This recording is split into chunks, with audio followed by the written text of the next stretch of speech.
In case you're just joining us, this is still Good Morning Abuja on NT Channel 5, the Unity Station.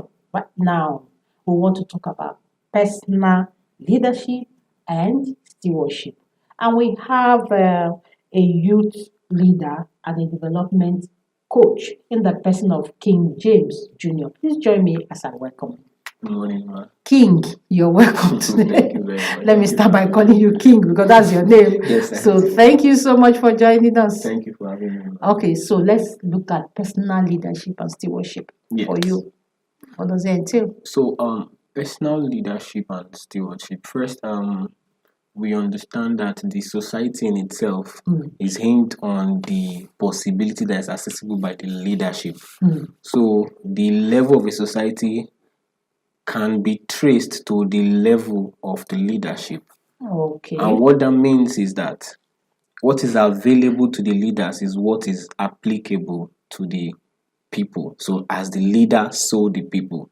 And leadership is something so definite or so important that it transcends beyond leadership as a society norm to personal leadership. I wanted to say that personal leadership because you Yes. can't lead yourself. That is the first There's form no of way you can leadership. lead, yeah. Yes, Yeah. ma. So, Okay. and when a man or when a person begins to bring himself under personal leadership, then he begins to direct himself to the core values of leadership, integrity, accountability, and these things, they begin to influence how this person interacts with his immediate society, and for everyone, it begins to correlate into a bigger, broader spectrum of a better society in general. Okay, so let's look at how young leaders can cultivate a habit of being responsible and also accountable, to their actions. How do you think that can happen? So I think that accountability, especially for young leaders, would come first from the place of stewardship.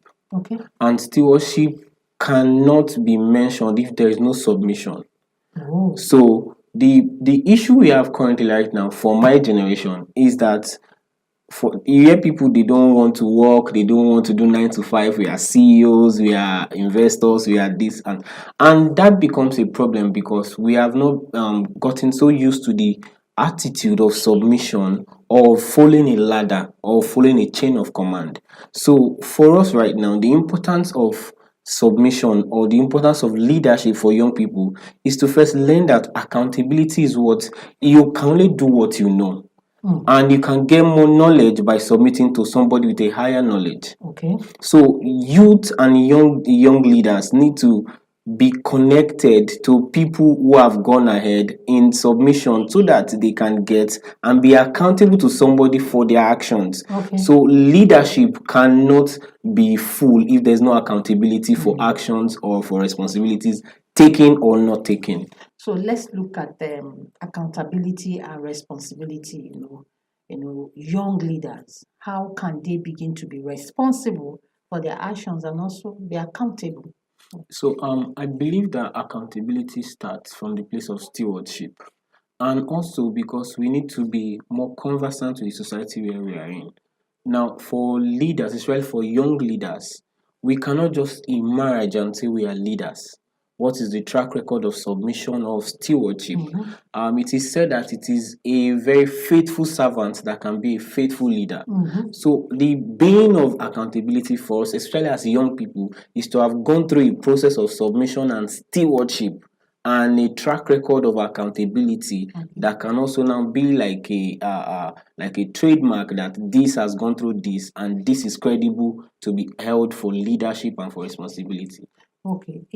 For me, I think a lot of young people don't want to, they don't believe in days of little beginnings.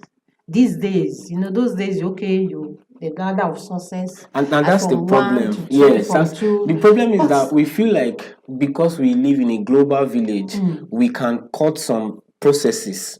Cut corners. We Use the can word cut corners. And that's the problem. Younger generation, we don't believe in cutting corners, but we in do things following that the shows due that. process, they don't. So the thing is, if we need to show accountability, we need to know that, for instance, I need to reach a position, there are steps, there are chain of command to get to that point. And it is demanded that I follow through that, and not just following through that, I pass every check of getting to that point. So leaders need to come to the point, or young leaders especially need to come to the point that for me to attain this height, I have to have gone through this place It faithfully. must be a process. I have to have served, Yes. and then have a record that this person has served and certify the responsibilities of serving. Okay, let's look at the challenges young leaders face. Yes. In this. So in our climes and in our day, we might sound like a cliche, but most persons, or most of the challenge, or large proportion of the challenges we face is the fact that there is a notion that the leaders per se, or the older generation, are not willing to pass the baton of responsibility to the younger generation.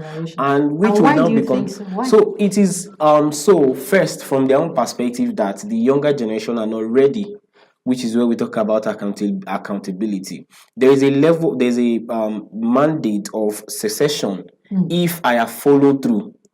But if I bust out from a place that I cannot be traced, and want to collect the baton, there might be a contention. There is no trace of where you are coming from, or what have made you, or what you have done, and stuff like that. So I think that challenge first needs to now be addressed, in the sense that young leaders need to be attached to credible sources of leadership roles and leadership channels. And what that means, first, politically, in development, especially for youth and younger generation, beyond the scope of ourselves. So if you are in development, you go into community development, and in turn it begins to transcend into our millennium development goals that we done with, and the SDGs, and that begins to reflect that we have a track record. So I feel like if that is in place, the older generations will begin to see that there's a place you are coming from, and then there is going to be a succession that can happen. But with that not in place yet, there's a challenge for passing the baton, and that is one of the challenges And I I face. think that's why the older generation don't. And that is why they don't want to. I just want to ask you this question. You Yes, are ma'am. you're a youth, and a development coach. Do you think our youths are ready? When the baton is passed to them, do you think they are ready?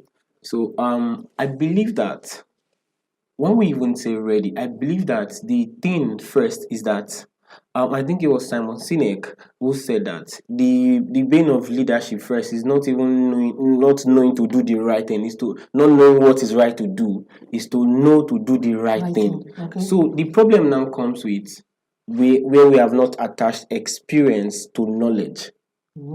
So the thing with the younger generation, we might be ready, but there's a gap still yet in trying to merge experience of what is needed to be done and what is necessary to be done. So I feel like as time goes on, while we mingle with this same current generation, we can begin to learn the basics of how to merge. So because one of the things that is our problem, I feel, is that we think everything is by the books. And it's necessary to actually be by the books, but there are some things that are not clearly spelled out in the books, but are a first also because in our society, we are an African society. A respect for an elder is very paramount, but that would not be in any book of any organization. Okay.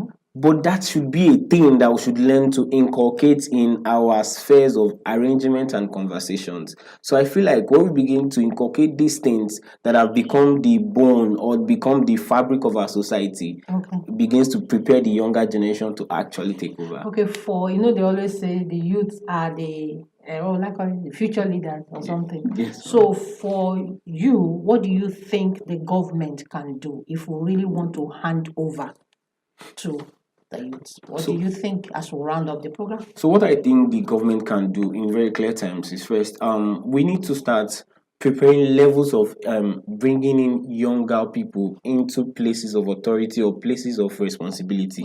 And this is what it looks like. For instance, we don't even have to start from public offices. We need to start from political parties and their offices, where the youth leader of a political party is a 78-year-old man. And that is a concern, because then if the 30-year-old or the 35-year-old cannot become the youth leader of his own ward in that political party, how then can he become the councillor of that same ward and all of those kind? So the government has to now start looking at how that these particular things, there's a chain also to bring in this young generation, so that there is a prerequisite of experience that they have amassed in this same route. So I think that it will be necessary and it's very important that the government begin to look at these things and say, okay, we are intentional about bringing in and passing the baton to the young generations, so that they don't just emerge and they don't just appear. There's a track record of, when I was 30, I was the youth leader and stuff like that. Now that I'm 70 something, I'm still the youth leader. Okay, just in one word, what advice will you give to young people like you who want to become leaders, future leaders? What would you say? So I think I would like to say that we cannot be a leader, or we should not just wake up and think of becoming leaders. I think part of the thing of being a leader is first to be concerned for others. It was John C. Maxwell that said that nobody cares how much you know until they know how much you care. Yeah, okay. So we need to now begin to care for our first immediate society, our political space, our mental development, our educational space, and then we begin to go into these spaces and begin to provide solutions. It is a solution that you provide that determines the leadership role that you take. Okay. It does not have to be elective offices, but when we begin to provide these solutions, we are beginning to take leadership roles in our community, and then it just helps for a sustainable society. Thank you so much. Thank you so much. From all you have said, I can just say charity begins at home. If you want to be a leader of I want to call it a community, it has to start from your house. Yes. So you must lead yourself first. And that is where personal leadership comes from. So you must lead yourself first before you can be able to lead others. And remember that accountability, and responsibility has a big role to play in leadership. Thank you so much. Thank you so much. So we've been speaking with King James Jr. He is a youth leader and a development coach. The program is still Good Morning Abuja. It's time now for us to take this feature on International World Brain Day. We'll be right back.